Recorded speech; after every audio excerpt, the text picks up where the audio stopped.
नमस्ते जैन, कैसे आप लोग सब। आज हम लोग बात करेंगे ग्लोबल साउथ के बारे में एंड इसका इंडियन इकोनॉमी पे क्या इफेक्ट हो सकता है।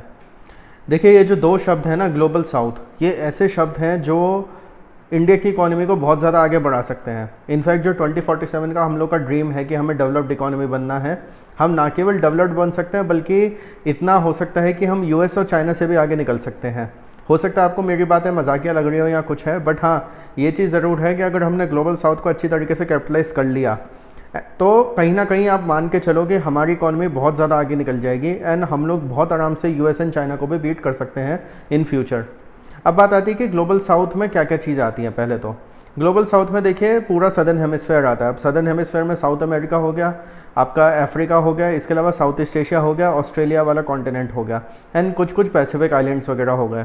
ये सब जो चीज़ें आती हैं, ये सारी जो कंट्रीज़ हैं, ये जो पूरा एक लैंड मास है, इस पूरे को ग्लोबल साउथ बोला जाता है।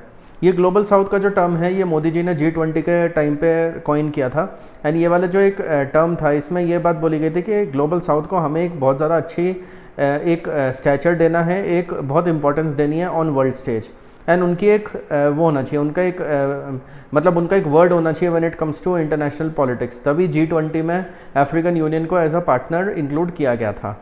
अब इस वीडियो में मैं ग्लोबल साउथ के बारे में तो बात करूंगा ही, ग्लोबल साउथ में हमारी क्या क्या अपॉर्चुनिटीज़ हो सकती हैं जिससे हम इंडिया को आगे बढ़ा सकते हैं, वो तो हम बात करेंगे ही।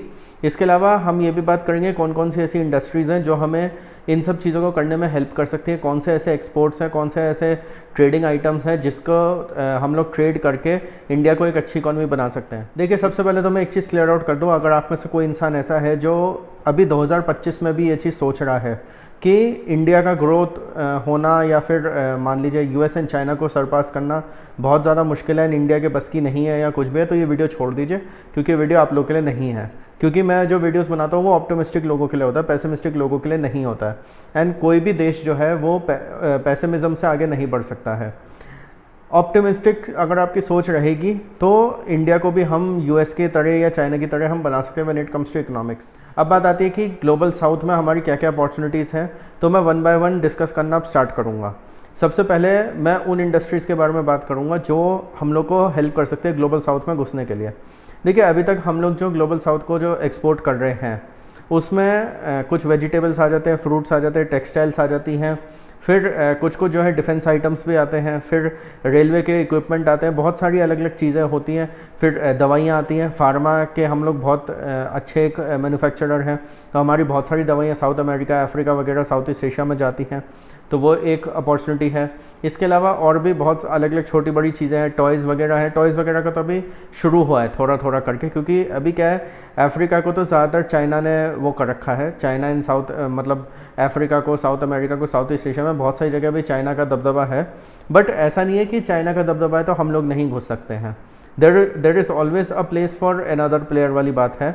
एंड चाइना की जो पॉलिसीज़ रही है ना, belt and road and everything, उसको लेके बहुत सारे देश जो है परेशान भी हैं, तो वो ये भी नहीं चाहते हैं कि चाइना ज़्यादा अंदर घुसे।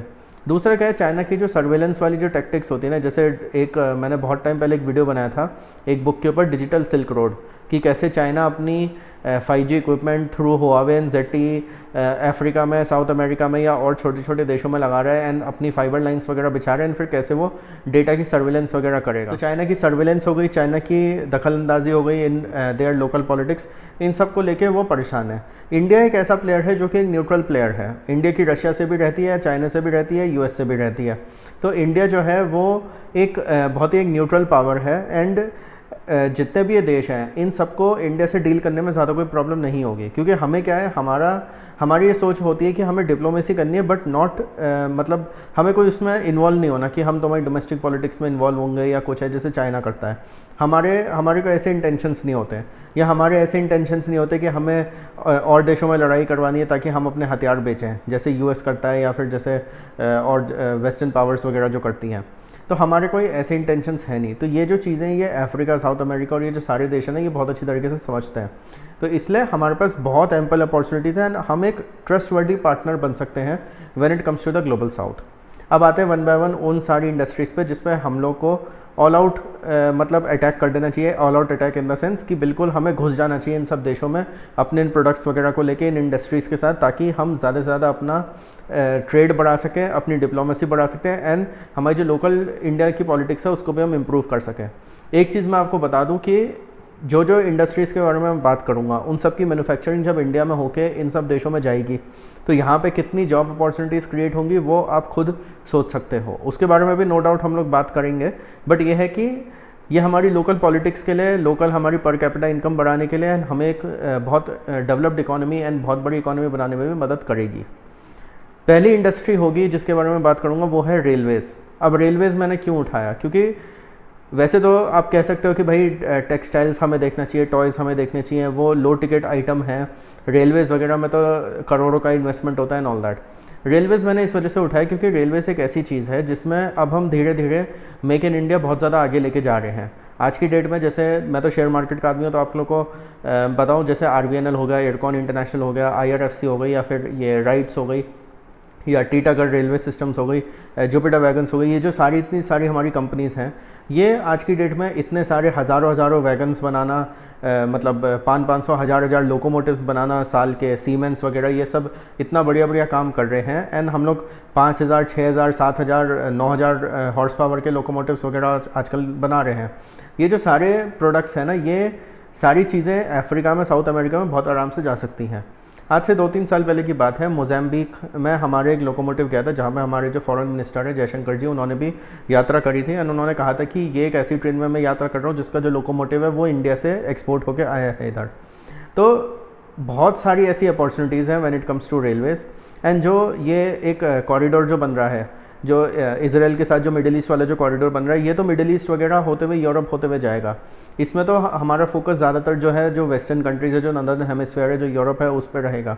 बट जो अफ्रीका के छोटे छोटे देश है ना, मोज़ाम्बिक हो गया, कीनिया हो गया, इथियोपिया हो गया, रुवांडा, युगांडा एंड क्या कहते हैं कि जिम्बाब्वे हो गया, या फिर अंगोला हो गया, ये इतने सारे ऐसे देश हैं जहाँ पे आपके पास बहुत अपॉर्चुनिटीज़ हैं।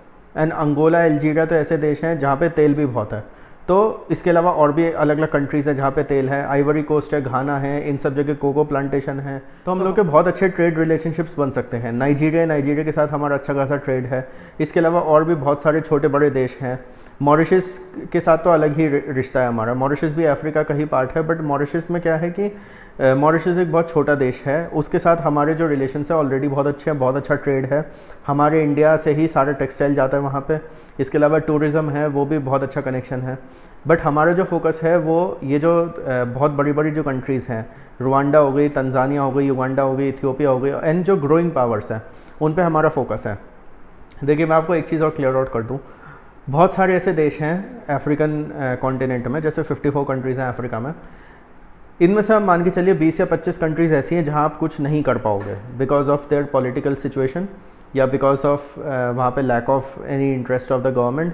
बहुत सारे ऐसे देश होंगे जो इंटरेस्ट ही नहीं लेंगे कि यार हमें नहीं करना, हमें लोगों का इंफ्रास्ट्रक्चर नहीं बढ़ाना, हमें कुछ नहीं करना है। तो आपको उन देशों पर ध्यान नहीं देना है, आपको उनको ऑफर देना है, बट आपको उन देशों पर ज़्यादा ध्यान नहीं देना है।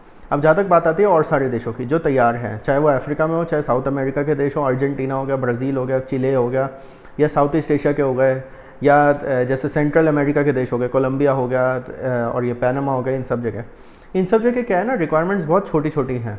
मतलब जैसे यहाँ पे क्या होता है, हम 500 हज़ार लोकोमोटिव्स बना रहे हैं, तो इनके हो सकता है रिक्वायरमेंट हो कि हमें 100 लोकोमोटिव चाहिए, या 50 चाहिए, या 10 चाहिए। तो ऐसे जो छोटे छोटे ऑर्डर्स हैं हम बहुत ज़्यादा सप्लाई इन लोगों को कर सकते हैं। इसके अलावा जो रेलवे के अलग अलग इक्विपमेंट्स होते हैं, कवच सिस्टम अभी तो इंडिया में पहले लगेगा, उसके बाद हम बाहर भेज सकते हैं, तो कवच सिस्टम देखा जा सकता है। इसके अलावा जो सबसे बड़ा हथियार है हमारे पास वो है वंदे भारत एक्सप्रेस। और वंदे भारत एक्सप्रेस में इस वजह से बोल रहा हूँ क्योंकि वंदे भारत एक्सप्रेस हम लोग 100-120 करोड़ में पूरी 16 कोच की ट्रेन हम बना के तैयार कर देते हैं। यही ट्रेन अगर आप बाहर से मंगाओ तो आपको कम से कम 300 से 400 करोड़ की पड़ती है। तो ये जो देश हैं, ये लोग जितने में यूरोप से, चाइना से, या अलग अलग जगह से मंगाएंगे, चाइना का रेट एक बार को हो सकता है 200-250 करोड़ तक आए, बट हम लोग बहुत आराम से 100-120 करोड़ में पूरी वंदे भारत ट्रेन 16 कोच की बना देते हैं।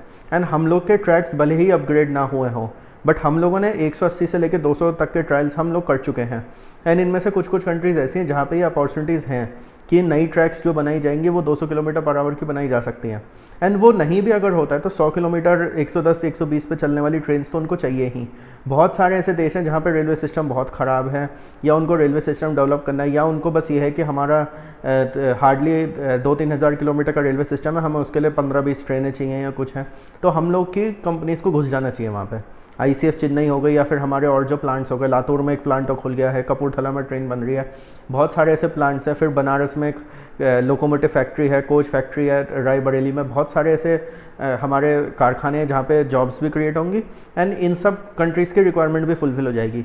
देखिए ये जो सब कंट्रीज़ हैं ना, ये ऐसी नहीं है कि यार एक बार में 1000 लोकोमोटिव का ऑर्डर या एक बार में 100 वंदे भारत ट्रेन का ऑर्डर, ये ऐसे देंगे 10 ट्रेनों का ऑर्डर, 20 ट्रेनों का ऑर्डर। एंड ये जो छोटे छोटे ऑर्डर्स हैं ना, इन छोटे छोटे ऑर्डरों से ही हम अपनी एक्सपोर्ट की बुक बहुत ज़्यादा तेज़ी से बढ़ा सकते हैं। रेलवे जो है एक ऐसी चीज़ है जो एक इंफ्रास्ट्रक्चर की रिक्वायरमेंट है आफ्टर रोड्स। अब देखिए रोड्स के साथ क्या होता है ना कि आपको लोकल इंजीनियर्स वगैरह वो सारी चीज़ें भी चाहिए होती हैं। अब हम रोड्स के लिए कह सकते हैं कि हम अपनी जो इंजीनियरिंग कंपनीज है उनको वहाँ डाइवर्सिफाई करवा सकते हैं। जो रेलवे इक्विपमेंट होता है ना, उसके लिए आपको कहीं ना कहीं बाहर से टेक्नोलॉजी चाहिए होती है। आपने रोड बना दी, रोड बनाने के बाद क्या वहाँ पर जो लोकल गाड़ियाँ हैं वो चलेंगी उसके ऊपर। बट अगर उन लोगों ने रेलवे ट्रैक बना दिया है, उसके बाद आप जो है आराम से वहाँ पर अपनी ट्रेन्स चला सकते हो। ट्रेन्स जो है हाई टिकट आइटम है। मान लीजिए हम उनको कहते हैं कि हम तुम्हें 1000 करोड़ का एक लाइन ऑफ क्रेडिट दे रहे हैं एंड तुम हम लोगों से 10 वंदे भारत ट्रेन खरीद लो। अब हमने तो उनको 1000 करोड़ का लोन दिया। अब वो लोन इस तरीके से दिया जाता है कि तुम आराम से 15-20 साल में पे कर देना। ये यूजुअली जो ग्लोबलाइजेशन चलती है वो इसी हिसाब से चलती है। यूजुअली जो ट्रेड डील्स होती हैं वो ऐसी चलती हैं।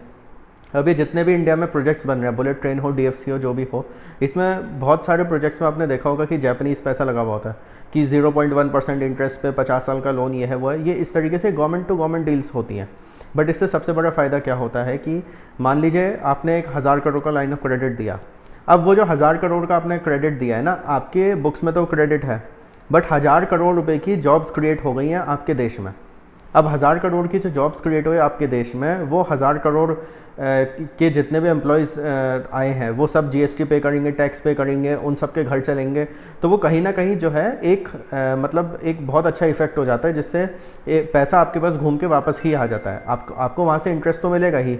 वो कंट्री जब भी आपको पैसे वापस देगी वो तो अपनी जगह है, बट इसके अलावा जो आपकी जो जॉब्स क्रिएट होंगी इंडिया में जो आपकी इकोनॉमी बिल्डअप होगी, जो पर कैपिटा इनकम बढ़ेगी, उसका एक अलग इफेक्ट होता है। जैसे इंफ्रास्ट्रक्चर के लिए कहते हैं कि अगर आप इंफ्रास्ट्रक्चर में 1 रुपये खर्चा करते हो तो 8 रुपये GDP में एडअप होते हैं। तो अगर आप 1000 करोड़ का कोई लाइन ऑफ क्रेडिट देते हो, उससे अगर 8000 करोड़ की आपकी इकोनॉमी बढ़ जाती है तो उससे बढ़िया और कोई बात नहीं हो सकती है। एंड आई नो कि फैक्ट्रीज़ हो गई, फैक्ट्री में जॉब्स हो गई, इसमें छोटी बड़ी हर तरीके की जॉब्स आएंगी। एंड सबसे बड़ी बात है यार, देखो डिप्लोमेसी एक बहुत बड़ी चीज़ होती है। At the end of the day अगर आपको डिप्लोमेटिक रिलेशंस अच्छे मिल जाते हैं ना उस कंट्री से, तो बहुत बढ़िया हो जाता है। एंड अगर वो कंट्री ऐसी है जो मतलब किसी एक चीज़ में बहुत ज़्यादा अच्छी है, मतलब when it comes to manufacturing या कुछ, या उनके पास तेल है, या फिर मान लीजिए कोई एग्रीकल्चर आइटम है या कुछ भी है जो हम लोग भी उनसे ख़रीद सकते हैं, तो विन विन हो जाता है फिर। तो इसलिए रेलवेज़ एक ऐसी चीज़ है जिसमें पिछले कुछ सालों में बहुत ज़्यादा काम भी हुआ है, बहुत सारी फैक्ट्रीज़ बन गई हैं, कोचेस बहुत तेज़ी से मैन्युफैक्चर हो रहे हैं, इसके अलावा लोकोमोटिव्स बहुत तेज़ी से बन रहे हैं। एंड ये जो सारे देश हैं इनकी मतलब आप ये मान के चलो, आप ऐसे 20 देश पकड़ लो जिनको मान लीजिए 10-10, 15-15 वंदे भारत की ज़रूरत है। ऐसे में ही आपका बहुत सारा ट्रेड हो सकता है, ऐसे में ही बहुत आपको मार्केट मिल सकता है, बहुत आपको मैन्युफैक्चरिंग मिल सकती है, एंड आपका सामान जो है दुनिया के अलग अलग कोनों में जा सकता है। सेकंड होगा इलेक्ट्रॉनिक इक्विपमेंट्स। अब देखिए इलेक्ट्रॉनिक इक्विपमेंट्स में मोबाइल्स भी आ गए, गैजेट्स भी आ गए, टेलीविजन्स भी आ गए, लैपटॉप्स भी आ गए, ये सारी चीज़ें आ गई। देखिए PLI स्कीम जब से आई है तब से टीवी हो, मोबाइल फ़ोन हो, इलेक्ट्रॉनिक्स हो, बहुत सारी मैन्युफैक्चरिंग अब इंडिया में शिफ्ट हुई है। एंड एप्पल की भी बहुत सारी मैन्युफैक्चरिंग इधर आ रही है। इसके अलावा सैमसंग का सबसे बड़ा जो प्लांट है वो इंडिया में है। इसके अलावा एप्पल भी बहुत सारा इन्वेस्टमेंट कर रहा है। बहुत सारी ऐसी ऐसी चीज़ें हैं, बहुत सारे कंपनीज़ है, डिक्सन टेक्नोलॉजी हैं। इसके अलावा बहुत मतलब बड़ी बड़ी फैक्ट्रीज़ है, माइक्रोमैक्स भी बहुत टीवीज़ वगैरह बनाता है। बहुत सारी ऐसी फैक्ट्रीज़ है, बहुत सारी ऐसी कंपनीज़ हैं जिन्होंने हम लोग को इलेक्ट्रॉनिक्स में बहुत ज़्यादा आगे बनाया है। एंड ये जो कंपनीज़ है ये मेक इन इंडिया तो कर ही रहे हैं, ये इंडिया के लिए तो बना ही रहे हैं, बट ये जो है बाहर के देशों के लिए भी बना रहे हैं। बाहर के देशों में भी बहुत चीज़ें इनकी एक्सपोर्ट हो रही है। एंड देखिए हम लोग को पता है कि चाइना ने बहुत ज़्यादा मार्केट ग्रैब कर रखा है इस मामले में। चाइना काफ़ी घुसा हुआ है इन लोगों के मार्केट में, बट ये एक ऐसा मार्केट है जहाँ पे हम लोग भी घुस सकते हैं आराम से। देखिए कोई भी कंट्री ये नहीं चाहता कि उनका मतलब कनेक्शन जो है केवल एक ही देश के साथ रहे। जो छोटे देश होते हैं ना, ये ऑप्शंस रखते हैं अपने पास, ऑप्शंस इनके पास होने चाहिए। जैसे फॉर एग्जांपल अगर कोई छोटा देश है, मान लीजिए अंगोला है फॉर दैट मैटर, वो कहेगा यार मेरे को चाइना से जो चीज़ अच्छी मिल रही है मैं वो लूँगा, एंड जो चीज़ मेरे को इंडिया से अच्छी मिल रही है मैं वो चीज़ लूँगा। तो हम लोग को अपने ऑप्शंस ओपन रखने हैं। आप भी अच्छे प्रोडक्ट्स ऑफर करो, अच्छी क्वालिटी का ऑफर करो, एंड चाइना को भी करने दो, या और कोई देश करना चाहता है उनको भी करने दो। इससे होगा क्या कि आपका एक कंपटीशन भी बनेगा, एंड इसके अलावा आपके प्रोडक्ट्स की एक विजिबिलिटी भी बनेगी। हमारी जो भी कंपनीज़ हैं चाहे अपना ब्रांड ना बना पाए, जैसे इंडिया की सबसे बड़ी कमी ये है कि इंडिया से कोई बड़ा ब्रांड अभी तक बन के दुनिया में नहीं पहुंचा है। बट हम ये कर सकते हैं कि जैसे जो प्राइवेट लेवल जो मैन्युफैक्चरिंग होती है उसको हम प्रमोट करें। जैसे फॉर एग्जांपल वहाँ का कोई लोकल ब्रांड है, आप उसको कहो कि भैया तुम्हें टीवीज़ चाहिए, हमारी कंपनीज़ हैं वो टीवीज़ वगैरह बना देंगे। जैसे यहाँ इंडिया में बहुत सारे बिजनेसमैन करते हैं ना कि चाइना जाते हैं, चाइना में किसी एक फैक्ट्री वाले से टाई अप करा, उन्होंने 1-2 लाख पीसेस बनवा लिया और फिर अपना ब्रांड नेम चिपका के बेच दिया। ऐसी चीज़ें हम लोग भी कर सकते हैं। हम अफ्रीका और साउथ अमेरिका को ऑफर कर सकते हैं कि भैया आप हमारे देश में आओ, हमारे पास मैन्युफैक्चरर्स हैं, फैक्ट्रीज़ हैं, सब कुछ है, आपकी जो रिक्वायरमेंट्स हैं हम आपको फुलफ़िल करके देंगे। अच्छा, इसमें एक चीज़ और भी बहुत ज़्यादा ज़रूरी है कि हम लोग को क्वालिटी मैचिंग भी करनी पड़ेगी। We have to give the best quality at the best price भी होना चाहिए। क्योंकि देखिए ऐसा नहीं हो सकता कि हम लोग सस्ता तो दे दें बट हमारी क्वालिटी ख़राब हो, फिर ऐसे में होगा कुछ नहीं। वो देश ये कहेगा कि यार तुम लोग की क्वालिटी अच्छी नहीं है, इससे अच्छा मैं 4 पैसे एक्स्ट्रा देके चाइना से ही ले लूँ या किसी और देश से मैं ले लूँ या वियतनाम से ले लूँ। जैसे वियतनाम आज की डेट में इलेक्ट्रॉनिक्स के मामले में बहुत ज़्यादा आगे है। तो हमें उसी हिसाब से ध्यान रखना है उस चीज़ का कि इलेक्ट्रॉनिक आइटम्स हम जो भी बेचते हैं वहाँ पे क्वालिटी भी अच्छी हो एंड उनका प्राइस भी अच्छा हो। मुझे ये चीज़ देखनी है कि आप ब्राज़ील में घूम रहे हो या अर्जेंटीना में घूम रहे हो या फिर आप युगांडा में हो या कुछ है, एंड कोई आईफोन यूज़ कर रहा है which is made in India, या कोई सैमसंग का फ़ोन यूज़ कर रहा है which is made in India, या कोई एक ऐसा टीवी यूज़ कर रहा है जो वैसे तो एक अफ्रीकन ब्रांड है या फिर उसके देश का ब्रांड है, बट एक्चुअल में जो उसकी मैन्युफैक्चरिंग है वो माइक्रोमैक्स ने करी है, डिक्सन टेक्नोलॉजी ने करी है, किसी ऐसी कंपनी ने करी है जो कि इंडिया में बेस्ड है। तो ऐसी जो अपॉर्चुनिटीज़ हैं वो बहुत मिलेंगी। एंड अफ्रीका जो है एक ऐसा कॉन्टिनेंट है, खासकर साउथ अमेरिका भी है वैसे तो, बट अफ्रीका एक ऐसा कॉन्टिनेंट है जो 2050 के बाद बहुत तेज़ी से ग्रो होगा। तो अभी जो है, अभी हमारे पास बहुत अच्छी अपॉर्चुनिटी है अगले 20 साल की, हम जितना हो सके उनके मार्केट में घुस जाएं। अभी अगर हम घुस गए तो ना कि हमारी तो इकोनॉमी बढ़ी जाएगी 2047 तक, बट उसके बाद जो अफ्रीका ग्रो होगा ना उसके हमें रेगुलर फ्रूट्स मिलते रहेंगे, उसका हमें रेगुलर फ़ायदा होता रहेगा क्योंकि हमारी एक अर्ली एंट्री हो चुकी होगी वहाँ पे। थर्ड पॉइंट होगा डिफेंस आइटम्स। अब अगर आप लोगों ने पिछले हफ्ते का मेरा वीडियो देखा हो जिसमें मैंने डिफेंस मैन्युफैक्चरिंग की बात करी थी, तो मैंने आपको उस वीडियो में कहा था कि मैं ग्लोबल साउथ के ऊपर वीडियो बनाऊंगा इस हफ्ते। तो अब जो ये वीडियो मैं बना रहा हूँ ग्लोबल साउथ का, इसमें मैं बताऊंगा कि डिफेंस के ऐसे कौन कौन से आइटम्स हैं जो हम ग्लोबल साउथ को बेच सकते हैं। ब्रह्मोस मिसाइल बहुत ज़्यादा डिमांड आएगी उसकी when it comes to South America, Africa, South East Asia, बहुत सारे ऐसे देश हैं। अभी तो वियतनाम, फिलीपींस और इन सब का ही, इंडोनेशिया, इन सब का ही हम देख रहे हैं, इथियोपिया, नाइजीरिया और ये ब्राज़ील, ये बहुत सारे ऐसे देश हैं जो हमारे मार्केट्स बन सकते हैं। इसके अलावा हमारे तेजस एयरक्राफ्ट्स हो सकते हैं, फिर हमारे HAL के हेलीकॉप्टर्स वगैरह हो सकते हैं। हालांकि मैंने ये भी सुना है कि HAL ने हेलीकॉप्टर्स कुछ साउथ अमेरिकन कंट्रीज़ को सप्लाई करे थे, बट अनफॉर्चुनेटली उनकी क्वालिटी ख़राब थी, तो इस वजह से उनको मतलब ज़्यादा फ्यूचर ऑर्डर्स नहीं मिले। तो इस बात का ध्यान रखना बहुत ज़्यादा ज़रूरी है। मतलब HAL का तो अब ये हो गया कि मतलब इंडिया में तो उनको बोला ही जा रहा है कि आप अपनी स्पीड टेस्ट करो, क्वालिटी अच्छी करो, सब कुछ है ताकि आप जल्द से जल्द प्लेन्स बनाओ। बट बाहर भी अगर वो एक्सपोर्ट कर रहे हैं तो बाहर भी उनको ये चीज़ ध्यान रखनी पड़ेगी कि आप जितना भी एक्सपोर्ट करो, जो भी करो, सब इतना बढ़िया करो कि वो जो है रिपीट कस्टमर आपका बने। इसके अलावा आपके पिनाका सिस्टम्स हो गए जो अर्मेनिया यूज़ कर रहा है और भी एक आध देशों से बात चल रही है, तो ये सब आप देख सकते हो। फिर आपका आकाश मिसाइल सिस्टम हो गया, एंड अब तो आपके पास एक बहुत अच्छा एग्जांपल है ऑपरेशन सिंदूर का। इनके ऑपरेशन सिंदूर के जितने वीडियोस हैं आप इन सब जगह, सब देशों में जाओ, सब देशों को दिखाओ कि देखो ये हमारे डिफेंस इक्विपमेंट्स हैं, ये हैं, वो हैं, एंड इनकी कॉस्टिंग क्या है वो भी आप बता सकते हो। ये सारी चीज़ें आप बताओगे, कॉस्टिंग बताओगे, सब कुछ है, आई कैन गारंटी यू आपको बहुत सारे ऑर्डर्स मिलेंगे क्योंकि हम लोग की जो कॉस्टिंग आती है वो वेस्टर्न वर्ल्ड के कंपैरिजन में बहुत ज़्यादा सस्ती आती है। एंड हमें अब यहाँ पे क्या करना है, जैसे अभी लखनऊ में ब्रह्मोस की फैक्ट्री खुली है, हमारे 2 नोड्स बनेंगे, एक यूपी में, एक तमिलनाडु में, जो कि डिफेंस नोड्स होंगे जहाँ पे 6 शहरों को सेलेक्ट किया गया है फॉर डिफेंस मैन्युफैक्चरिंग। यहाँ पे आप फैक्ट्रीज़ लगाते जाओ, फिर आपकी जो सोलर इंडस्ट्रीज़, SSS डिफेंस, पारस डिफेंस, ये जितनी ऐसी कंपनीज़ है जो ड्रोन्स और अलग अलग आइटम्स बना रहे हैं, BEL हो गया, BDL हो गया, HAL हो गया, मस्गाव डॉक हो गया, गार्डन रीच शिप बिल्डर्स हो गया, या शिपिंग कॉर्पोरेशन ऑफ इंडिया हो गया, जितनी ऐसी कंपनीज़ हैं, या BML हो गया, जो भी ऐसी कंपनीज़ है जो कि डिफेंस आइटम्स वगैरह बना रही हैं, इन सबको आपको कहना होगा कि आप इन्वेस्टमेंट करते जाओ, फैक्ट्रीज़ लगाते जाओ, एंड हमारी गवर्नमेंट को अब ये करना चाहिए कि इन कंपनीज़ को लेके जाइए एंड इन सारे जो भी देश हैं, जो भी छोटे छोटे देश हैं, इन सब में इनकी प्रमोशन करवाइए। वहाँ पे इनका प्रमोशन होना चाहिए, छोटे से छोटा पुर्जा हो, छोटे से छोटी चीज़ हो, बड़ी मिसाइल हो, फाइटर जेट हो, कुछ भी हो, हमें ज़्यादा से ज़्यादा मार्केट अब चाहिए।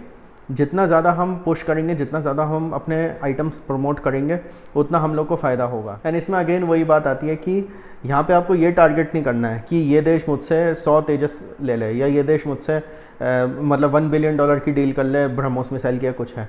आपको उनको छोटे छोटे ऑर्डर्स भी देने हैं। $100 मिलियन के ब्रह्मोस चाहिए, ले लीजिए। आपको आकाश मिसाइल सिस्टम के 2-3 बैटरीज चाहिए, वो ले लीजिए। आपको मान लीजिए अग्नि मिसाइल चाहिए, वो ले लीजिए। प्रचंड मिसाइल चाहिए, वो ले लीजिए। छोटे बड़े ऑर्डर्स, आप ये भी नहीं कर सकते हो कि भाई बल्क ऑर्डर्स या कुछ है, ये सब छोटे छोटे देश हैं, इनकी रिक्वायरमेंट्स कम है, हम इनको बहुत आराम से टारगेट कर सकते हैं। तो डिफेंस आइटम्स एक और इंडस्ट्री है जिसमें हम बहुत अच्छी तरीके से इस मार्केट में घुस सकते हैं। एंड एक बार अगर हम घुस गए तो डिफेंस में बहुत पैसा बनता है। सीरियसली मैं आपको बता रहा हूँ, डिफेंस में बहुत पैसा बनता है, क्योंकि बिलियंस ऑफ डॉलर्स की डील्स होती है। हम लोग को उनको ये भी बताना है कि यार देखो, आपके पास केवल रशिया का या US का या चाइना का महंगा ऑफर नहीं है, आपके पास इंडिया का भी एक ऑफर है which is equally very good, and कुछ मामलों में तो उनसे भी बेटर है, एंड एक अच्छे प्राइस पे भी आपको मिल रहा है। 4th पॉइंट होगा construction material and construction companies. अब देखिए, ये जो सारे देश हैं ये अंडर डेवलप्ड बहुत है। बहुत सारे इन देशों को इंफ्रास्ट्रक्चर की ज़रूरत है, इन सब में इंफ्रास्ट्रक्चर इन्वेस्टमेंट बहुत होगा। तभी मैंने रेलवेज़ का भी एग्जांपल लिया था कि रोड्स बनेंगी, रेलवेज़ बनेंगी, सब कुछ है। देखिए, ऑटोमोबाइल हम ऑलरेडी इन लोगों को सप्लाई कर रहे हैं। ऑटोमोबाइल में ऑलरेडी हम लोग बहुत अच्छा हम लोगों ने अपनी जगह बना रखी है इन देशों में। हमें नो डाउट इनको और ऑटोमोबाइल एक्सपोर्ट करने की भी ज़रूरत है, बट मैं उन इंडस्ट्रीज़ के बारे में बात नहीं करूंगा इस वाले वीडियो में जो हम ऑलरेडी कर रहे हैं। जैसे हम टेक्सटाइल्स कर रहे हैं, ऑटोमोबाइल्स कर रहे हैं, या हम फ्रूट्स एंड वेजिटेबल्स कर रहे हैं, एग्रीकल्चर आइटम्स वगैरह ऑलरेडी कर रहे हैं। ये जो हम कर रहे हैं ऑलरेडी, मैं इसके बारे में बात नहीं करना चाहता इस वाले वीडियो में। मैं केवल उन इंडस्ट्रीज़ की बात करूँगा जो एक बहुत अच्छी अपॉर्चुनिटी बन सकती है हमारे लिए अगले 20-22 सालों में। तो इसलिए मैं एक चीज़ ज़रूर बोलूँगा कि कंस्ट्रक्शन मटीरियल एंड कंस्ट्रक्शन वाली जो कंपनीज़ हैं, इन सबको भी घुसना चाहिए इन सारे देशों में। क्योंकि है क्या, हमारी जो सीमेंट कंपनीज़ है, हमारी जो स्टील की कंपनीज़ है, हमारी ये रियल एस्टेट की कंपनीज़ है, ये जो सारी कंपनीज़ हैं, इनके पास बहुत अपॉर्चुनिटीज़ मिल सकती है वहाँ पे। क्योंकि क्या है, वहाँ पे जब आपके पास कोई ऐसा देश है जहाँ पे इंफ्रास्ट्रक्चर ज़्यादा नहीं बना हुआ है, तो उनको चाहिए ऐसा कि कोई आए रोड्स बना दे, कोई आए रेलवे स्टेशन बना दे, कोई आए एयरपोर्ट्स बना दे। क्योंकि चाइना क्या कर रहा है, चाइना यही तो कर रहा है बेल्ट एंड रोड के थ्रू, बट क्या है, चाइना की तरफ एक उनका ट्रस्ट नहीं है। तो इसलिए कहीं ना कहीं वो ये भी चाहते हैं कि चाइना की जगह हमें कोई और एक अच्छा न्यूट्रल पार्टनर मिले, ट्रस्टवर्दी पार्टनर मिले, तो हम वो ट्रस्टवर्दी पार्टनर बन सकते हैं।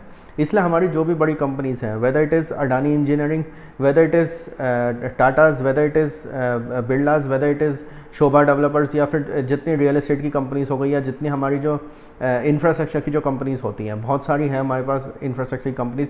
इसके अलावा स्टील वाली हो गई, स्टील अथॉरिटी ऑफ इंडिया हो गई, टाटा स्टील हो गई, फिर सीमेंट की हो गई, अल्ट्राटेक हो गई, सब कुछ हो गई। ये जितनी हमारी कंपनीज़ हैं, इन सबको इन देशों में घुसना चाहिए। इन सबको इन देशों में जितना हो सके अपना एक्सपोजर बढ़ाना चाहिए। एंड वहाँ जाके आप इंफ्रास्ट्रक्चर में जब आप कंट्रीब्यूट करोगे तो आपका भी बिजनेस बढ़ेगा, यहाँ पे आपकी लोकल मैन्युफैक्चरिंग बढ़ेगी, एंड यहाँ पे बहुत सारे लोग ऐसे होंगे जिनको वहाँ जाके भी काम करने का मौका मिलेगा। आप उनको भी भेज सकते हो। इंडिया से कुछ बहुत सारे लोग होंगे जो ग्लोबल साउथ के अलग अलग कंट्रीज़ में जाके काम कर सकते हैं, उनको एक अलग एक्सपीरियंस मिलेगा। तो ये सब चीज़ें ऐसी हैं जो करी जा सकती हैं। एंड प्लीज़ इसमें हम लोग को ये नहीं देखना कि ये वाली कंपनी कौन है या वो वाली कंपनी कौन है, क्या है क्या नहीं है। हमारी जितनी भी कंस्ट्रक्शन की कंपनीज़ है वो सब बहुत अच्छा काम करती हैं इंडिया में, एंड मेरे ख्याल से अगर वो ग्लोबल साउथ में भी जाके अच्छा काम करे तो बहुत ज़्यादा बढ़िया होगा।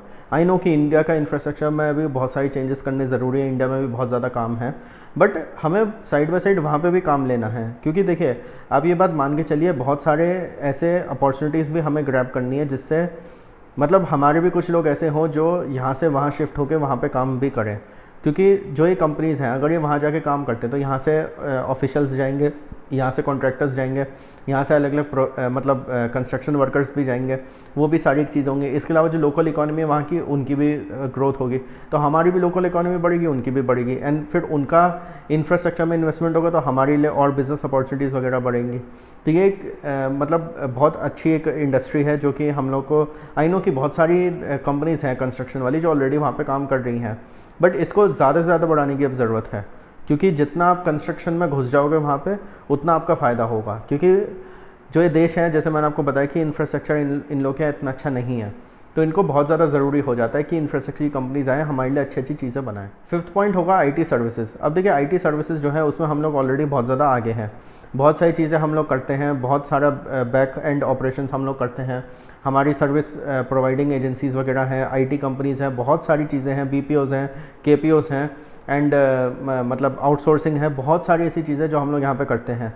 अनफॉर्चुनेटली कुछ चीज़ें ऐसी जो हम नहीं कर पाए, जैसे हम अपना कोई iOS नहीं बना पाए या एंड्रॉयड नहीं बना पाए, कोई ऑपरेटिंग सिस्टम नहीं बना पाए, या फिर अपना कोई आईटी का ब्रांड नहीं बना पाए। बट हाँ, ये ज़रूर है कि आउटसोर्सिंग में एंड सॉफ्टवेयर में हम लोग ने बहुत अपना नाम कमाया है। बट द प्रॉब्लम इज़ कि हम लोग ने जो भी नाम कमाया है वो वेस्टर्न वर्ल्ड में ही कमाया है। आप देखो, जब भी कोई TCS में काम कर रहा है, HCL में काम कर रहा है, इन्फोसिस में है, वो कहता है यार ऑन साइट के लिए यूके जाना है, या फिर यूएस जाना है, या फिर यूके का प्रोजेक्ट है, यूएस का प्रोजेक्ट है, यूरोप का प्रोजेक्ट है, जापान का प्रोजेक्ट है, चाइना का प्रोजेक्ट है, ऑस्ट्रेलिया का प्रोजेक्ट है। ग्लोबल साउथ के ऊपर कोई बात ही नहीं करता। कोई ये तो नहीं कहता कि भाई मेरा अफ्रीका का प्रोजेक्ट है, कोई नहीं कहता मेरा साउथ अमेरिका का प्रोजेक्ट है, कोई ऐसा बोलता ही नहीं है। तो ऐसा क्यों है? वो इस वजह से है क्योंकि इन कंपनीज़ ने अपना एक्सपोजर उन देशों में ज़्यादा बना ही नहीं रखा है। अब इसके बहुत सारे रीजंस हो सकते हैं। एक तो ये भी हो सकता है कि ये कंपनीज़ खुद ही नहीं चाहती कि हम उन देशों में घुसें, उन देशों में ज़्यादा अपॉर्चुनिटीज़ नहीं है, बट एक्चुअल में देखा जाए तो बहुत अपॉर्चुनिटीज़ हैं। आप देखो, कोई भी छोटा देश है, जैसे यहाँ पे आधार कार्ड का सिस्टम है, आप किसी भी छोटे देश में घुस जाओ, कहो कि भाई हम आधार कार्ड जैसा आपके एक आइडेंटिटी कार्ड्स वगैरह बनाएंगे, उसका पूरा सॉफ्टवेयर हम लोग देखेंगे। आप ऐसे अपॉर्चुनिटीज़ देख सकते हो। इसके अलावा आउटसोर्सिंग वाली अपॉर्चुनिटीज़ देखी जा सकती हैं, फिर डिजिटल पेमेंट्स वाली देखी जा सकती है। यूपीआई को आप लेके चले जाओ इन सारे देशों में, यूपीआई का बैकएंड दे सकते हो। इसके अलावा और जो सॉफ्टवेयर सोल्यूशन है, बिलिंग हो गई, मतलब बहुत सारी चीज़ें होती है, बिलिंग हो गया, टैली हो गया, बहुत सारी ऐसी चीज़, मतलब रिटेल सोल्यूशंस हो गए, बिजनेस सोल्यूशंस हो गए, जो वहाँ के जो लोकल MSMEs हैं उनको अलग अलग सोल्यूशंस हो गए। बहुत सारी चीज़ें ऐसी हैं जो दी जा सकती हैं। साइबर सिक्योरिटी हो गई, इसके अलावा एथिकल हैकिंग हो गई, बहुत सारी, मतलब एयरलाइंस वहाँ पे चल रही हैं, एयरपोर्ट्स हैं, होटल्स हैं, उन सब के बैकएंड सिस्टम्स हो गए। बहुत सारी ऐसी चीज़ें जो हम लोग दे सकते हैं, बहुत सारी ऐसी सॉफ्टवेयर सर्विसेज हैं जो हम लोग इन लोगों को दे सकते हैं। एंड कहीं ना कहीं मैंने ये चीज़ देखी है कि हमारी जो आईटी कंपनीज़ है वो यूरोप US में ही खोई रहती हैं, मतलब वो कभी भी अफ्रीका साउथ अमेरिका पे ध्यान नहीं देते हैं। आई नो कि इन सब देशों में सारे देश ऐसे नहीं है जहाँ पे आप ढंग से काम कर सको, बट इन सब देशों में बहुत अपॉर्चुनिटीज़ हैं। हम चाहें तो यहाँ पे बहुत सारे प्रोजेक्ट्स अपने खोल सकते हैं, बहुत सारी एम्प्लॉयमेंट जनरेशन होगी वहाँ पे भी, यहाँ पे भी बहुत सारे लोग होंगे जो प्रोजेक्ट्स पे काम करेंगे। अगर कोई इंसान ऐसे जो यूरोप या US के प्रोजेक्ट पे काम कर रहा है, तो उसको ये भी तो कहो ना कि भैया आप तुम साउथ अफ्रीका, युगांडा, रवांडा या फिर ब्राज़ील, अर्जेंटीना, चिले, इन सब के प्रोजेक्ट पे भी आप काम करवाओ, कोलंबिया के प्रोजेक्ट पे काम करवाओ, अंगोला, अल्जीरिया, जितने ऐसे, लिबिया, जितने ऐसे छोटे छोटे देश हो गए, इन सब पे भी अगर आप काम करवाओगे तो और ज़्यादा बढ़िया होगा। तो आईटी सॉल्यूशंस एक और ऐसी चीज़ है जो हम लोग कर सकते हैं। इसके अलावा जो हमारा डिजिटल इकोनॉमी है, जैसे हमारा डायरेक्ट बेनिफिट ट्रांसफर्स हो गया, यूपीआई मैंने बताया ही, ये सारे जो प्रोडक्ट्स हैं ये भी आप आराम से टारगेट कर सकते हो। एंड इन सब कंट्रीज़ को हम ये बोल सकते हैं कि भैया स्विफ्ट की जगह यूपीआई एक बहुत अच्छा ऑल्टरनेटिव है, क्योंकि ये लोग भी ऐसे देश हैं जिनको वेस्टर्न वर्ल्ड ने बहुत सालों तक गरीब रखा है। तो हम लोग अगर एक न्यूट्रल स्टैंड के साथ इनके सामने आते हैं एंड इनको ये सारी चीज़ें ऑफर करेंगे, तो आप मान के चलो इनको भी एक ट्रस्ट बनेगा हम लोग की तरफ, इनका भी डेवलपमेंट होगा, हम लोग का भी डेवलपमेंट होगा। एंड जब ये लोग आईटी सर्विसेज लेंगे तो हमारे यहाँ अलग नौकरियाँ बनेंगी। अब देखिए, ये जो मैंने 5 इंडस्ट्रीज़ आपको बताई, रेलवेज़ बताई मैंने आपको, इलेक्ट्रॉनिक्स बताई, फिर डिफेंस बताया, डिफेंस के अलावा मैंने construction materials and infra companies बताई, एंड आईटी बताया। ये जो 5 इंडस्ट्रीज़ है ना, नो डाउट इसके अलावा और भी इंडस्ट्रीज़ हो सकती हैं, और इंडस्ट्रीज़ के बारे में इसलिए मैंने बात नहीं करी क्योंकि या तो वो ऐसी इंडस्ट्रीज़ हैं जिसके साथ हम ऑलरेडी इन देशों में प्रेजेंट हैं, जैसे टेक्सटाइल्स हो गया, एग्रीकल्चर इक्विपमेंट हो गया, या फिर एग्रीकल्चरल आइटम्स हो गए, फ्रूट्स वेजिटेबल्स हो गए, या जैसे क्लोथिंग आइटम्स हो गए, या फिर जैसे वो हो गया आपका ऑटोमोबाइल्स हो गए। इन सब को लेकर ऑलरेडी हमारा ट्रेड इन लोगों के साथ ऑलरेडी चल रहा है। ये जो 5 चीज़ें ऐसी हैं जिसमें हम लोग को ट्रेड और ज़्यादा बढ़ाने की ज़रूरत है, एंड हम आसानी से बढ़ा भी सकते हैं। इसके अलावा सेमीकंडक्टर्स वगैरह अभी इंडिया में ही ढंग से शुरू नहीं हुआ है। कहा जा रहा है कि by the end of this year पहली इंडिया की चिप बन जाएगी एंड ऑल दैट। सेमीकंडक्टर में अभी हम शुरुआत कर रहे हैं, तो मैं सेमीकंडक्टर को अभी इंक्लूड नहीं कर सकता हूँ। हाँ, मे बी 2 या 3 ईयर्स डाउन द लाइन जब हम सेमीकंडक्टर्स में एक एक्सपर्टीज़ हासिल कर लेंगे, तब हम अफ्रीकन मार्केट को या फिर हम साउथ अमेरिका को या ग्लोबल साउथ को हम टारगेट कर सकते हैं। इसके अलावा स्पेस की जहाँ तक बात आती है, तो देखिए हम लोग उनको ऑफ़र तो कर सकते हैं कि आप अपने सैटेलाइट्स इसरो से लॉन्च करवाइए या कुछ भी है, यहाँ हमें सैटेलाइट सोल्यूशन हम उनको दे सकते हैं। बट द प्रॉब्लम है इसकी वहाँ पे अभी इतनी मतलब एजुकेशन एंड टेक्निकल स्किल्स इतनी नहीं है कि लोग अपने सैटेलाइट्स वहाँ पे बना लें एंड ऑल दैट। वहाँ पे उनका जो स्पेस प्रोग्राम है इट्स ऑलमोस्ट नील। मतलब आप रेयरली कभी सुनते हो कि ग्लोबल साउथ में से किसी ने, ये साउथ अमेरिका या अफ्रीका में से किसी ने अपना कोई सैटेलाइट छोड़ा है, कुछ है। ऐसा नहीं है कि नहीं छोड़ा है, बिल्कुल छोड़े हैं, बट द थिंग इज़ कि रेगुलर बेसिस पे नहीं होता है वो। तो इसरो के लिए बेस्ट टारगेट मार्केट तो यूरोप, यूएस, वेस्टर्न वर्ल्ड रहेगा।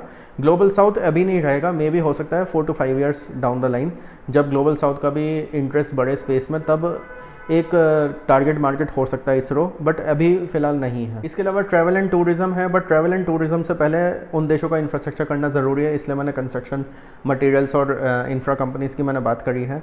जब तक वो नहीं होता तब तक हम ये नहीं कह सकते कि इंडिगो या एयर इंडिया जो है नॉन स्टॉप फ्लाइट स्टार्ट कर दे अलग अलग अफ्रीकन देशों में या साउथ अमेरिका में, इन सब जगह सर्विस देना स्टार्ट कर दे, क्योंकि जब तक उन्हें वहाँ पे टूरिज़्म की डिमांड नहीं दिखेगी तब तक वो लोग क्यों अपने फ़्लाइट स्टार्ट करेंगे। तो अभी तो यही है कि जिसको वहाँ पे जाना है वो अपना या तो ये एमिरेट्स, कतर वगैरह से जाता है, या फिर मतलब कोई और एयरलाइन, यूरोपियन एयरलाइन के थ्रू जाता है।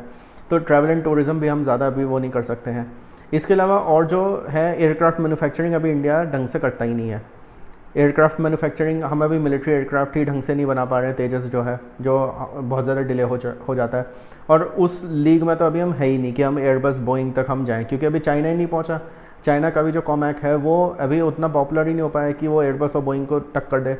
तो एयरक्राफ्ट मैन्युफैक्चरिंग तो बहुत एक बड़ी चीज़ है, वो तो बिल्कुल मतलब इंडिया में अभी होने में बहुत टाइम लगेगा। अफ्रीकन मार्केट तो अभी बहुत दूर की बात है। तो गाइज़ ये 5 ऐसी इंडस्ट्रीज़ थी जिसमें हम ऑलरेडी बहुत ज़्यादा मतलब हम लोग को बहुत ज़्यादा एक्सपीरियंस है, बहुत ज़्यादा हम लोग ऑलरेडी आगे हैं। हम लोग को अफ्रीकन मार्केट या साउथ अमेरिकन मार्केट या ग्लोबल साउथ में घुसने में ज़्यादा प्रॉब्लम नहीं होंगी। इस काम को हम 2025 से ही बहुत आराम से स्टार्ट कर सकते हैं। कुछ ऑलरेडी स्टार्ट हो रखा है, बट हम और तेज़ी से इसको बढ़ा सकते हैं। तो इसलिए मेरा ये सजेशन होगा इंडियन गवर्नमेंट को इन 5 इंडस्ट्रीज़ पे ध्यान देना चाहिए एंड ग्लोबल साउथ को टारगेट करना चाहिए। इन 5 इंडस्ट्रीज़ के थ्रू अगर हम करेंगे ग्लोबल साउथ को टारगेट, तो हम लोग को बहुत ज़्यादा फ़ायदा होगा।